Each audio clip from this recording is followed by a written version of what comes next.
GHQ हमला case में opposition leader Umar Ayub की बरियत की दरखास्त खारिज कर दी। इस्लामाबाद में इंसदाद दहशतगर्दी की खुसूसी अदालत ने गुज़श्ता रोज महफूज किया गया फैसला सुना दिया।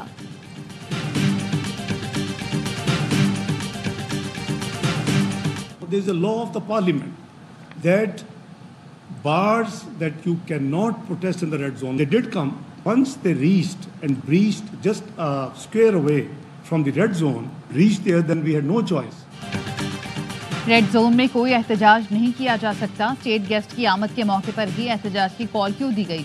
अहम मौके पर एहतजाज से सियासी पार्टी की बदनीयती साबित होती है। नायब वजीर आजम इसहाक डार की सफीरों से गुफ्तगू, कहा PTI की तारीख है, उनका कोई एहतजाज पुरअमन नहीं होता। माजी में इस जमात ने 35 पंक्चर का बयानिया बनाया। जुडिशल इंक्वायरी में साबित हुआ कोई इंतखाबी धांधली नहीं हुई थी।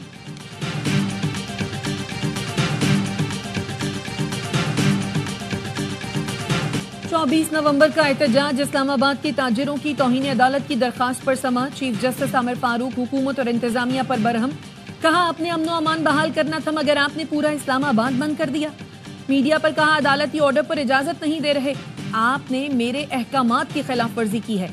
एहतजाज करना मुजाहिरीन का हक है, कारोबार करना ताजिरों का। अगर कानून कहता है पहले एहतजाज की इजाजत लें तो फिर लें। PTI ने गलत किया तो हुकूमत ने भी तो गलत किया। उनसे भी पूछूंगा कि हुकूमत से लड़ाई में आम शहरियों का क्या कसूर था। PTI से भी पूछूंगा अदालती अहकामात की खिलाफ वर्जी क्यों की गई। अदालत ने वजारत दाखिला से रिपोर्ट तलब करते हुए समाअत आइंदा हफ्ते तक मुलतवी कर दी।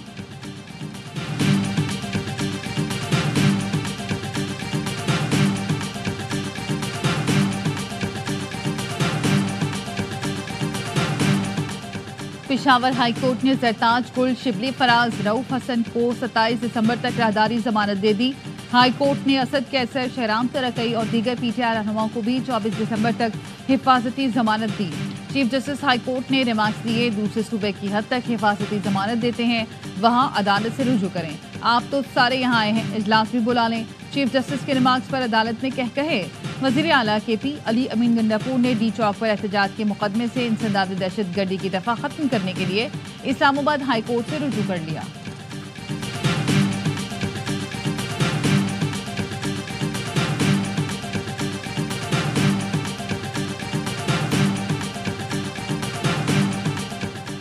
सिंध हाई कोर्ट ने साबिक सदर आरिफ अलवी की 20 दिन के लिए हिफाजती जमानत मंजूर कर ली। अदालत का आरिफ अलवी को 50,000 रुपए के मुचलके जमा कराने का हुक्म। केस की मजीद समाअत के लिए मामला आईनी बेंच को भेजा जा रहा है।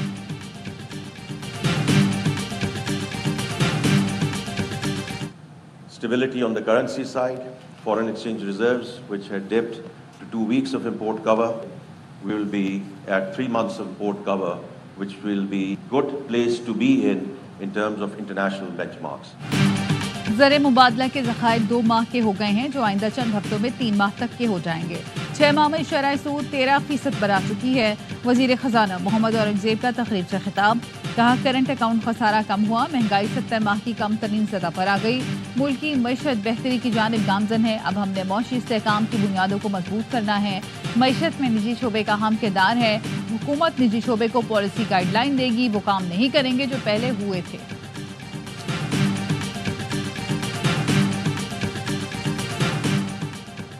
कोई जुर्म किया है तो अदालतों में पेश करें। बंदा बरसों से गुमशुदा है, किसी को परवाह नहीं। गुमशुदा शहरी कामरान की बाजियाबी के केस में जस्टिस सलाउद्दीन पंवर के रिमार्क्स, कहा मुल्क का कानून और सरकारी जबान अंग्रेजी है, निजाम कबायली चल रहा है। कहते हैं इंसाफ दो, कैसे दें?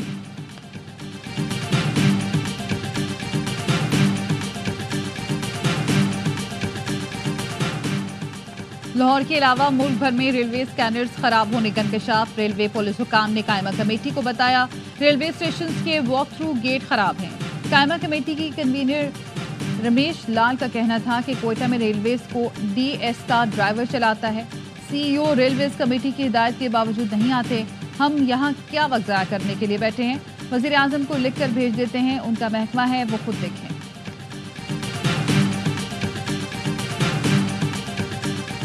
अक्सर सुनते हैं बुशरा बीबी या अलीमा खान पार्टी की क़यादत ले रही हैं। ये बातें ये खुद फैलाते हैं क्योंकि वो माइनस बानी PTI की बात कर रहे हैं। ऐसा बिल्कुल नहीं होगा। एक ही लीडर हैं, वो बानी हैं। हलीमा खान की वॉइस ऑफ अमेरिका से गुफ्तगू, कहा पार्टी में से कोई भी हमारे राब्ते में नहीं होता। बानी ने बुशरा बीबी को एहतजाज से मुताल्लिक कोई हिदायत नहीं दी थी क्योंकि वो 2 हफ्ते पहले से बीमारी के बायस तारीख पर नहीं आ रही थी।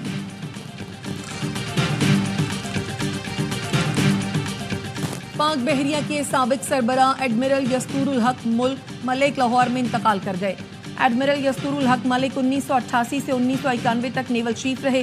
सदर आसिफ जरदारी, वज़ीर आज़म शहबाज शरीफ और naval chief admiral Naveed Ashraf का यस्तूरुल हक मलिक के इंतकाल पर ताज़ियत का इजहार। मरहूम की पाक बहरिया के लिए खिदमात पर उन्हें खराज अक़ीदत पेश किया।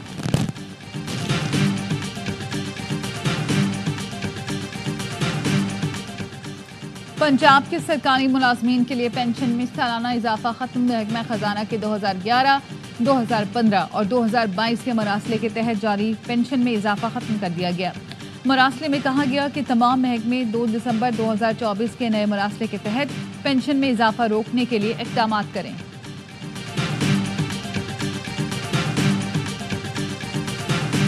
गजा में एक बार फिर इसराइल ने हमले तेज कर दिए। 24 घंटों के दौरान इसराइली बमबारी में मजीद 36 फलस्तीनी शहीद हुए।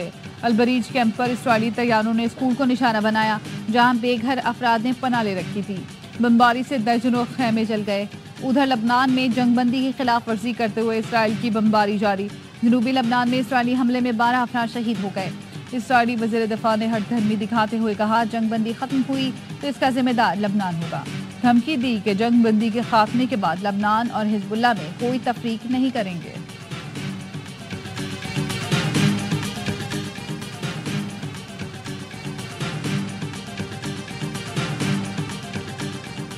अक़वाम मुत्तहिदा की जनरल असम्बली ने फ़लस्तीनी रियासत के क़याम और इसराइल की मकबूजा फ़लस्तीनी इलाकों से निकलने की करारदाद मंजूर कर ली। 8 के मुकाबले में 157 वोटों से करारदाद मंजूर की गई। इसराइल के साथ अमरीका ने भी करारदाद की मुखालफत की। करारदाद में फ़लस्तीनियों के हक के खुद-इरादियत और आज़ाद फ़लस्तीनी रियासत के हक को भी तस्लीम किया गया। जनरल असम्बली ने 2 रियासती हल के लिए जून में बैनुल-अक़वामी कॉन्फ्रेंस बुलाने का ऐलान कर दिया।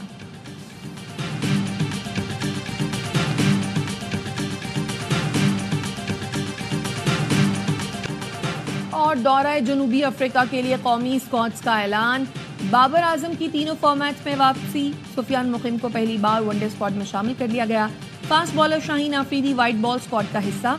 हेड कोच आकिब जावेद कहते हैं यकीनी बनाया है कि तीनों स्क्वाड्स मुतवाज़िन चाहते हैं शाहीन आफरीदी चैंपियंस ट्रॉफी के लिए ताज़ा दम हो। कौमी क्रिकेट टीम 10 दिसंबर से 7 जनवरी तक जनूबी अफ्रीका का दौरा करेगी।